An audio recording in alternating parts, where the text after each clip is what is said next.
BJP लगातार ममता सरकार पर ये आरोप लगाती रही है कि वोट बैंक की राजनीति के चक्कर में ममता सरकार काफी कुछ ऐसा है जो छिपा रही है। और इस बीच आपको बता दें कि ये दिल्ली की तस्वीरें हैं। कल फ्लैग मार्च हुआ। फ्लैग मार्च क्यों हुआ? क्योंकि रमजान का पाक महीना शुरू हुआ। जैसे इसकी घोषणा हुई, लोग घरों से बाहर निकले। लेकिन और राहत की बात यह है कि आज सुबह हर जगह शांति थी। दिल्ली के चांदनी चौक इलाके में, शास्त्री पार्क इलाके में और कई और इलाकों में लोग बाहर खरीदारी के लिए भारी संख्या में निकले। और ऐसे में आपको बता दें कि अब सख्ती बहुत जरूरी है और इसी पर ही लगातार हम चर्चा कर रहे हैं कि आखिर ये जो केंद्र बनाम ममता की सरकार है उसमें ये राजनीति कहां आके ठहरेगी। कोरोना की इस महामारी के दौरान शुरू हो गया है तो हम ये माने कि अब वहां पर शांति रहेगी, लॉकडाउन का पालन होगा जो पहले नहीं हो रहा था।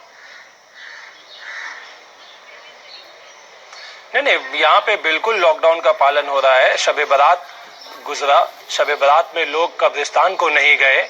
कब्रिस्तान को बाज़ाब्ता अथॉरिटी के थ्रू बंद भी कर दिया गया। ऐलान हुआ है इमाम ने मस्जिदों से और बहुत सारे तंजीमों से ऐलान हुआ है कि शब बारात के बाद भी अब ऐलान हुआ है रमजान को लेकर के कि लॉकडाउन जब तक हुकूमत से जो भी लॉकडाउन को लेकर के तहत बाहर निकलेंगे, मास्क पहनकर निकलेंगे, सोशल डिस्टेंसिंग मेंटेन समझ गए आप क्या कहना चाह रहे हैं। समित कहिए।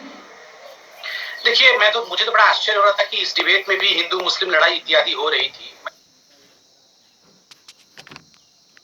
Specifically CNCI, there were 4 patients since 16th of April 2020 awaiting test results, 2 since 17th of April 2020 and 3 since 18th of April 2020। और इनमें से भी कुछ मरीज नेगेटिव थे जिनको कि पॉजिटिव मरीजों के साथ रखा गया, 5 दिनों के लिए रखा गया। तो आप सोचिए, जो पूछ चुकी हूँ कि लापरवाही हो रही है, 5-5 दिन तक इंतजार करना पड़ रहा है। जो लोग नेगेटिव भी आए उनको भी पॉजिटिव मरीजों के साथ रखा गया। तो सिर्फ इतनी लापरवाहियां, रिपोर्ट्स इतनी सारी हैं कि अब एक एक करके आपको गिनवा भी नहीं सकते।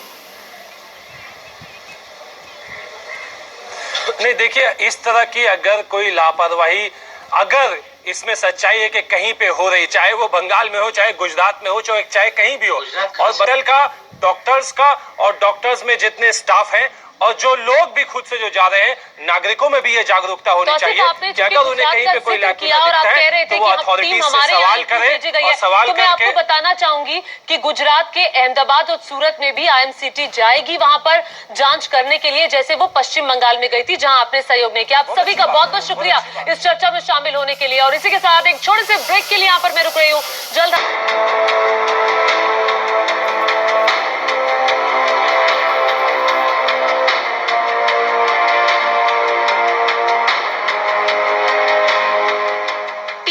के इस पारदर्शी बॉक्स को देखिए, कॉलर शामिल हैं।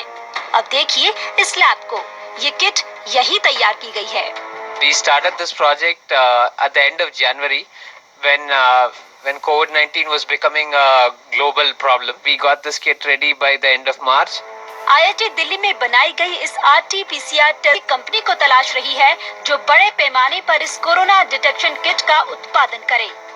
हमारा रफ एस्टिमेट ये है कि एक हफ्ते के अंदर हम 30 से 40 हजार के किट तक बना सकते हैं, अगर ये कोई कंपनी उसको इमीडिएटली ले सके, क्योंकि इंग्रेडिएंट्स इसके सारे तैयार हैं। सो जैसे ही कोई कंपनी इसको लेती है, we can scale it up. और इसी के साथ एक छोटे से ब्रेक के लिए यहाँ पर रुक रहे हैं। ब्रेक पर जाने से पहले 12:30 बजे आप जरूर देखिए सच्चाई का सेंसस में रामचरितमानस में कोरोना के दावे का झूठ।